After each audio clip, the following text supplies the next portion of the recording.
What's up, everybody? It's your boy Code102, aka Aiden, and today I would like to talk to you about the potential winners of the 6th-Man of the Year award. Before we get started, this video has been long in the making. I know a lot of people have expected this to come out, but unfortunately it hasn't for a while, but it's out now, and there should be more to come. Talking about the 6th-Man of the Year, a lot of people are going to assume it's a two-legged race, and many people can have each their own opinion, and it probably is a two-legged race, but unfortunately, but there are a lot of bench players that deserve recognition, and I'm going to try my best to give recognition to those players who deserve it. So let's get started with Domantas Sabonis from the Indiana Pacers. I mean, the guy's he's a machine. He's not levels of Montrezl Harrell or anything like that, which is coming soon, but he gives the Pacers something so unique. He gives the Pacers everything, really. He gives them the points per game. He gives them the rebounds. He gives them the defense, the dunks, the blocks. He's a very, very, very solid player, and I think he's one of the main assets, if not the main asset, to why the Indiana Pacers are doing so well at this point in time. I mean, if you look at the Indiana Pacers, a lot of people thought they weren't going to do much this season, or if anything, probably going to have a losing record, just because Victor Oladipo's not playing. But that entire team, but mostly Domantas Sabonis, is proving them wrong on a on a gamely basis, it looks like. So fair play to Domantas Sabonis, who really deserves to win an award like this. I would never complain if he wins the 6th-Man of the Year award, but at the end of the day, I think there are just more suitable candidates. Let's go to Montrezl Harrell as well, an absolute beast in the paint. He can destroy anything in his path. I will never forget that game against the Bulls. I know the Bulls won that game, but he just destroyed us, man. He dropped 30 that night.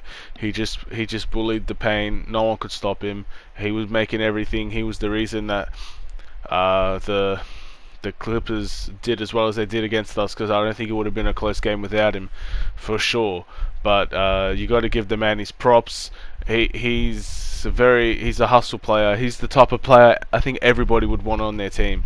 A hustle player that can score from the post, can attack the paint. It does what he needs to do. He can shoot a mid-range as well. He's the type of player that I think everybody would like.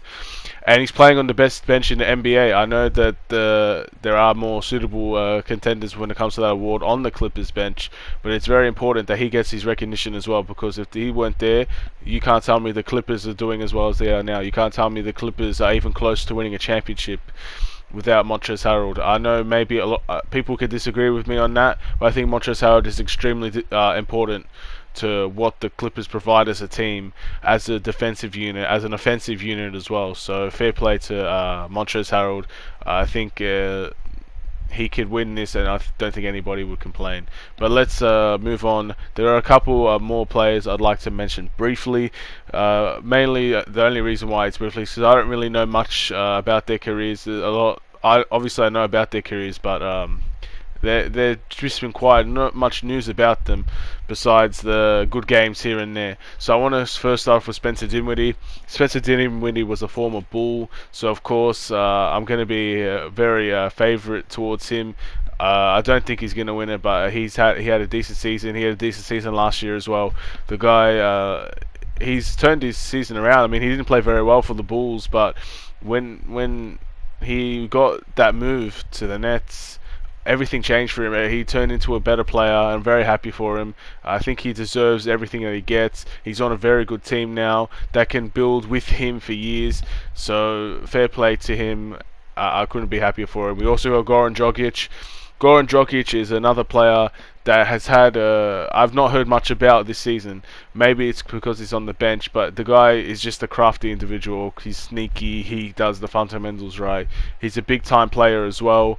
Ever since he was on the Suns, he was that type of player. He just do everything right. He's a good scorer. He can assist. He puts people in set plays, and he's having a good season as well, and he deserves to be mentioned.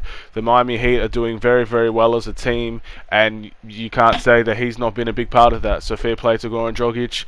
If the reason Miami Heat are so good right now is all their players are just communicating. They have the chemistry, unlike most teams I've seen. I mean, if you look at the Miami Heat roster, you don't expect that team to be a top 4 type of team, but they're proving you wrong. They prove it's what Jimmy Butler and most of the teams that he's on just proves them wrong. So yeah, that's all I have to say about that. Now let's go to Lou Williams. This is the two horse race, or whatever you'd like to call it. The two individuals that are most likely going to win it. So Lou Williams is averaging 19.5 points per game, 3 rebounds, and 6.8 assists. Lou Williams, stats wise, leads the race for 6th-Man of the year, in my opinion. They have the best bench in the league, and most of that is to him. If he wasn't there, the bench wouldn't be scoring as much. So yeah, very, very good for Lou Williams. You know what to expect when he's on the court. I mean, it's an offense. Just all you have to do is ignite the flame, and he's going to drop 30 every night. He dropped 30 the other night, so it just proves my point, really. He's an instant offense, and the Clippers are just amazing because of him as well. So we also got Derrick Rose. Now, a lot of people will say that Derrick Rose doesn't deserve it. Also, I want to give a big mention to Devontae Graham as well. He's probably not going to win it, but he deserves recognition as well for the season he's having. Unbelievable. And also, go back to Derrick Rose. Derrick Rose is averaging 17.5 points per game, 2.2 rebounds, and 5.8 assists. Not much to break between the two. Pistons and Clippers are 1 and 2 in bench scoring. And the only reason that Derrick Rose is in this conversation is if you look at his efficiency. He's been as efficient as ever. And he's also doing it in less minutes, and he's dragging a bad Detroit team to the second highest bench scoring in the NBA, and that's incredible from him. And I mean, he's obviously my favorite player, so I'm going to be biased towards him, but I think he really deserves the 6th-Man of the year as much as anybody, if not more. I mean, the guy originally Detroit were supposed to be better than what they are. But if it wasn't for Derrick Rose, I think that'd probably be like the last seed in the NBA. It's not even close. So fair play to Derrick Rose, and he's going to be my choice to win the 6th-Man of the year. But I'm going to say this: do not take my word as gospel, because I think most people are going to pick Lou Williams. I think Lou Williams is the favorite to win, but I'm just biased, man. And I love D Rose, and he's just carrying such a bad team to I guess it's not even a respectable record. Their record's still bad, but I think he just deserves it just based on carrying that team. That's all I really have to say. I want to thank you all for watching. I think the next video is going to be who should win Defensive Player of the Year. That's going to be interesting. There's a lot of candidates for that. So stay tuned for that. Derrick Rose is my winner in my heart. I think most people are going to pick Lou Williams, and that's fine. Each to their own. This has been your boy, Code 102. Take care, and peace.